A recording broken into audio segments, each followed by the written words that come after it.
ಕಹಿ ಘಟನೆಗಳನ್ನೆಲ್ಲ ಮರೆಯೋಣ,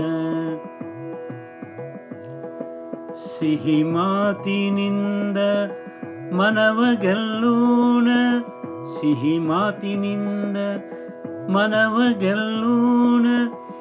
ಎಲ್ಲರೊಂದಿಗೆ ಬೆರೆತು ನಮ್ಮವರೆನ್ನೋಣ, ಮನೆಯ ನಂದ ಗೋಕುಲ ಮಾಡೋಣ, ಆನಂದದಿ ನಾವು ನಕ್ಕು ನಲಿಯೋಣ.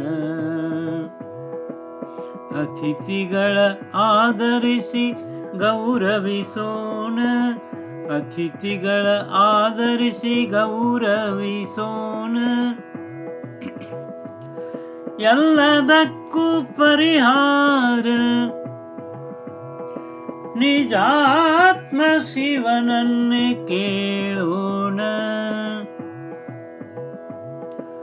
ಮುಕ್ತರಾಗಿ ಮುಗಿಸೋಣ ಜೀವನದ ಈ ಚಿಕ್ಕ ಪಯಣ, ಜೀವನದ ಈ ಚಿಕ್ಕ ಪಯಣ, ಚಿಕ್ಕ ಪಯಣ.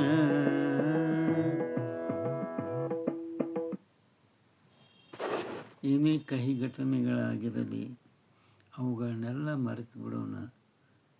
ನಮಗೆ ಪ್ರತಿ ದಿನಾನೂ ಹೊಸ ದಿನ ಅಂತ ತಿಳ್ಕೊಂಡು ಹೊಸ ಮನುಷ್ಯರಾಗೋಣ. ಆ ದಿನವನ್ನು ಒಂದಿಷ್ಟು ಒಳ್ಳೆಯ ಮಾತಿನಿಂದ ಎಲ್ಲರ ಮನಸ್ಸನ್ನು ಗೆಲ್ಲಲಿಕ್ಕೆ ಪ್ರಯತ್ನಿಸೋಣ. ಎಲ್ಲರೊಂದಿಗೆ ಬೆರಿತಾ ಎಲ್ಲರನ್ನೂ ಕೂಡ ನಮ್ಮವರಂತ ತಿಳ್ಕೋಣ. ಮನೆಯನ್ನೇ ನಂದ ಕುಲವನ್ನಾಗಿ ಮಾಡೋಣ. ಆನಂದದಿ ನಾವೆಲ್ಲರೂ ನಕ್ಕು ನಲಿಯೋಣ. ಮನೆಗೆ ಯಾರಾದರೂ ಅತಿಥಿಗಳು ಬಂದಾಗ ಆದರಿಸಿ ಗೌರವಿಸೋಣ. ಏನಾದರೂ ಸಮಸ್ಯೆ ಬಂದಾಗ ಎಲ್ಲದಕ್ಕೂ ಪರಿಹಾರವನ್ನು ನಿಜಾತ್ಮ ಶಿವನಲ್ಲೇ ಕೇಳೋಣ. ಮುಕ್ತರಾಗಿ ಮುಗಿಸೋಣ ಈ ಜೀವನದ ಒಂದು ಚಿಕ್ಕ ಪಯಣವನ್ನು ಅಂತ ಹೇಳ್ತಾ ಎರಡು ಮಾತು ವಿರಾಮ ಕೊಡ್ತಾ ಇದ್ದೇನೆ. ಬರೆದು ಹಾಡಿದವರು ರವೀಂದ್ರ ಜಕಾತಿ.